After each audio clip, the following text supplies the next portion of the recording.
Hello बच्चों, चलिए प्रश्न को समझते हैं।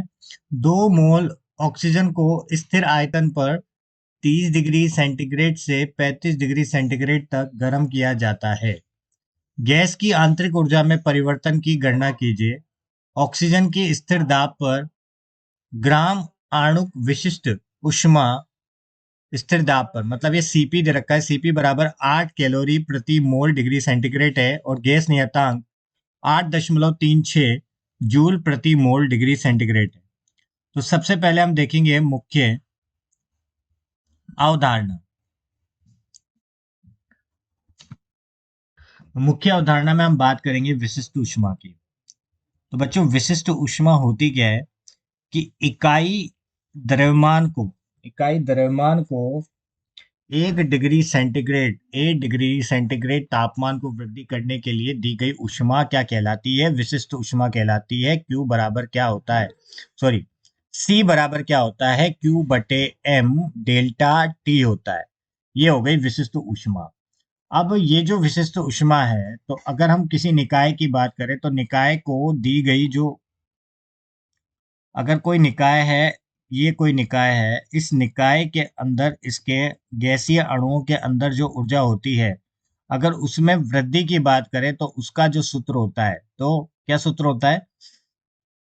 गैस ऊर्जा में वृद्धि बराबर डेल्टा यू बराबर क्या होता है? एन डेल्टा यू बराबर क्या होता है? N C v delta T.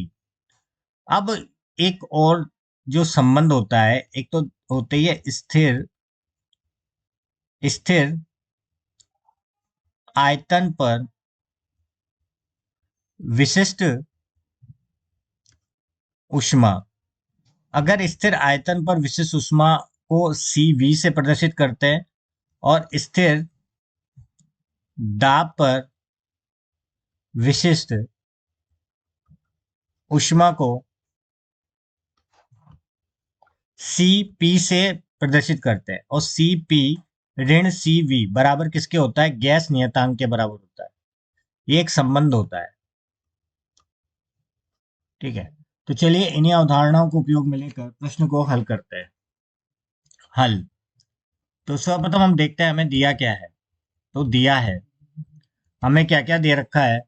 हमें दे रखा है कि कितने मोल है, हमें मोलों की संख्या दे रखी है। n बराबर 2 मोल दे रखे हैं, ठीक है। और तापमान में जो अंतर आ रहा है, पहले तो 30 डिग्री था, फिर कितना हो गया? 35 डिग्री हो गया, ठीक है। और जो स्थिर दाब पर विशिष्ट ऊष्मा है, स्थिर दाब पर विशिष्ट ऊष्मा है, जिसको हम CP से प्रदर्शित करते हैं, वो हमें दे रखी है 8 कैलोरी प्रति मोल डिग्री सेंटीग्रेड, ठीक है। तो सर्वप्रथम तो हम यहाँ पर क्या करेंगे कि इन्हें हम केल्विन में परिवर्तित करेंगे। तो 3 और 273 धन 308 केल्विन हो जाएगा, ठीक है। अब हम देखेंगे यहाँ पर कि यहाँ पर बोला जा रहा है कि हमें यहाँ पर निकालनी है कि गैस की आंतरिक ऊर्जा में परिवर्तन स्थिर दाब पर, गैस की आंतरिक ऊर्जा में परिवर्तन। तो गैस की आंतरिक ऊर्जा में परिवर्तन, तो आंतरिक ऊर्जा में जो परिवर्तन होता है उसको हम किससे प्रदर्शित करते हैं? डेल्टा यू से। जैसे कोई भी निकाय है, तो उस निकाय के अंदर उसकी गैस के अणुओं के अंदर पहले से ऊर्जा होगी।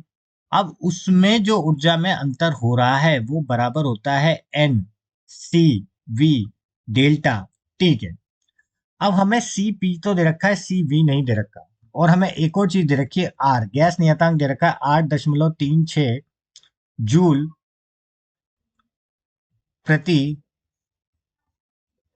मोल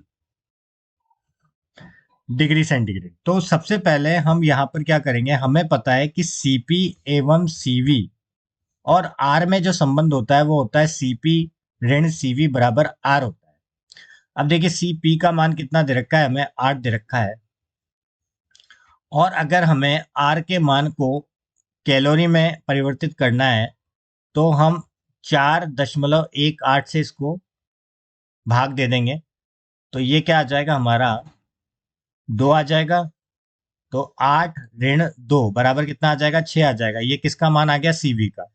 अब इसको हम इस सूत्र में रख देंगे। देखिए, तो सारी चीजों के मान हमारे पास आ गए हैं। मोल कितने मोल है, 2 मोलों की बात कर रहा है तो 2 मोल लिख देंगे। सीवी का मान हमने 6 निकाल दिया है। और डेल्टा टी की बात करें तो 308 ऋण 303 हो जाएगा। तो यहाँ से 2 गुणा 6 गुणा 5, तो कितना आ जाएगा 60 कैलोरी। यहाँ से क्या आ जाएगा, हमारा उत्तर आ जाएगा कि जो उसकी आंतरिक ऊर्जा में परिवर्तन आया है वो 60 कैलोरी आया है। तो यही हमारे इस प्रश्न का उपयुक्त उत्तर होगा। तो मैं आशा करता हूँ आपको समझ आया होगा। धन्यवाद।